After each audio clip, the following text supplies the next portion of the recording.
மாந்தி 7லையும் 8லையும் இருந்தால் என்ன பலன் என்று போகர் ஒரு பாட்டில் எழுதியிருக்கிறார், படிப்போம்.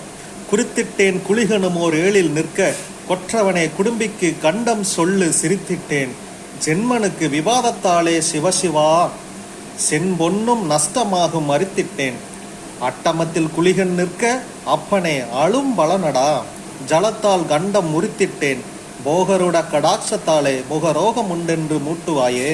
போகர் என்ன சொல்றாருன்னா, அட்டமத்தில் குளிகன் நிற்க, 8வது ஸ்தானத்தில் குளிகன் என்ற மாந்தி இருந்தால் அப்பனே அவன் அழுவுற மாதிரி கண்ணீர் அடிக்கத்தக்க ஒரு கஷ்டத்தை அவன் அனுபவிப்பான்னு சொல்லு, மூஞ்சியிலையும் அவனுக்கு முக ரோகம் உண்டு என்று சொல்லு, இருந்தாலும் போகரோட கடாட்சத்தால இதெல்லாம் அவன் ஜெயிக்க முடியும்னு சொல்லு, 7ல் நிற்க கொற்றவனே குடும்பிக்கு கண்டம் உண்டு என்று சொல்லு அப்படிங்கிறார்.